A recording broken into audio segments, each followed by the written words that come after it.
السلام عليكم ورحمة الله تعالى وبركاته. شكرا شكرا شكرا وألف شكر. كده قرب الكاميرا شوية. سنخترم من مشاهديني ديل وأقول لكم شكرا مرة ثانية على الدعم الأسطوري اللي حصل في القناة. نقلة نوعية تماما في القناة بسببكم انتم، فأنا بحترم.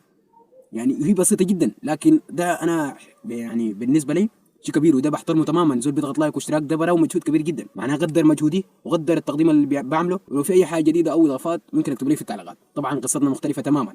القصة بتتكلم عن أفضل لاعب في العالم، وعن رئيس جمهورية السودان في تلك الفترة، جعفر نميري، اللي جاء حضر لمباراة للهلال السوداني. وده فخر كبير وعلامة بتدل إنه الهلال السوداني عنده أهمية. وسانتوس البرازيلي لعب ضد الهلال السوداني في عام 1973.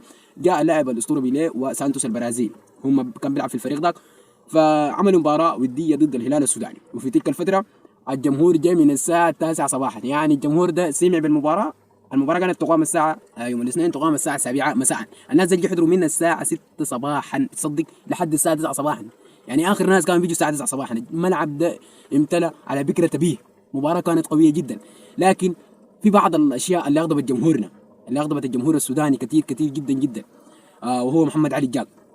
تم تكليفه بمراقبة بيليه، لكن يعني المراقبة اللي راقبوا بها مراقبة لصيقة تماما. حرم الجمهور من متعة، يعني متعة الأنظار للجمهور السوداني. كان مراقبه مراقبة تماما. وللمعلومين المباراة انتهت 1-0 في الشوط الأول، جابوا سانتوس البرازيلي. وفي تلك الفترة سألوا بيليه، قال لهم هو أقوى فريق واجهته، أصعب فريق واجهته في حياتك؟ قال الهلال السوداني. قال الهلال السوداني، ودي علامة كبيرة جدا إنه الهلال السوداني عنده تاريخ. عشان ما يجوا ما عندكم تاريخ وما عندكم كده. الهلال السوداني من افضل الانديه اللي اشاد عليها الاسطوره بيليه اللي توفى في الشهور الماضيه. طبعا قصتنا كانت المباراه يوم الاثنين. اللعيبه خش الملعب، المدرب فولر الالماني كان مدرب الهلال السوداني. قال لي راقب اللاعب بيليه محمد علي جاك الملقب بشواطين. قال لي راقب علي راقب بيليه، وهو محمد علي جاك بالاسم الحقيقي الملقب بشواطين. فتم تكلفته بمراقبه بيليه، فكان خير ما يراقب اصلا، لانه فقد المتعه. وانا في الزمن ده انا لو حضرت حمنعه تماما. يعني يمكن نعمل صفرات السجان كما فعلوها. يعني قال لك كيف تراقبوا بهذه الطريقه؟ نحن دافعين تصدق التذاكر في تلك الزمن كانت يعني تذاكر خياليه، او ما يعادل بالسوداني 100,000 جنيه سوداني، يمكن عشان تحضر الريبيلي فقط. الجمهور السوداني في تلك الفتره يعني مبلغ خيالي تماما. واللي دفعوه لحضور نادي سانتوس البرازيلي للسودان، نادي يعني دفعوا له مبالغ خايله. الهلال السوداني في تلك الفتره كان عظيم جبروت، يعني فاز 1-0. وبيليه تم حرمه تماما من الكرة. فالجمهور طالب باستخراج اللاعب او خروج اللاعب محمد علي جاك ملقب بشواطين. فالمفاجأة طلع بيليه ذاته، طلع قبل خروج محمد علي جاك. فدي مفاجأة كبيرة جدا وعملت هزة في الكرة يعني في الجمهور السوداني. كيف يعني بيليه يخرج من هذا الموضوع؟ ومين المفروض محمد علي جاك يخرج هو؟ لانه يعني مراقبه مراقبه كده لصيقه. يعني من شده المبالغه، يعني لو خرج برا ممكن يراقبه يكون معه. ودي مراقبه كانت لصيقه تماما، يعني ما ادى فرصه ينثر يعني السحر بتاعه في الملعب.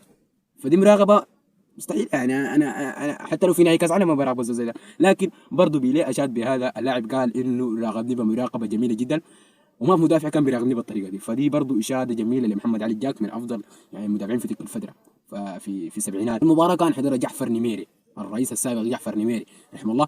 كان من تلك شهاد لهذه المباراه العظيمه للهلال السوداني في تلك الفتره.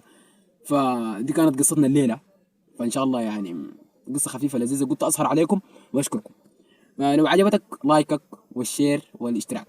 يعني ممكن تعمل لها مشاركة في الفيس، في الواتس، في جروبات كده، عشان تصل لأكبر عدد من الناس. وشاكركم وما ناسيكم. لو وصلنا 1000 مشترك المفاجأة كبيرة جدا، فقلت لازم أعز مشاهديني ديل. لو وصلنا ل 1000 مشترك فإن شاء الله نصل. وإن شاء الله توفيق للهلال السوداني في مباراة أمام الأهلي. أنا مباراة الأهلي دي لسه أنا يعني خدت لها حسابات. فإن شاء الله الهلال السوداني يخرج بنتيجة كويسة جدا أمامه. فإن شاء الله ما أكون نسيت حاجة في القصة دي، والقصة كانت رايحة اختصرت عليكم بطريقة سريعة. كنت معكم مصطفى يوسف في قناة في المرمى جول. مع السلامة.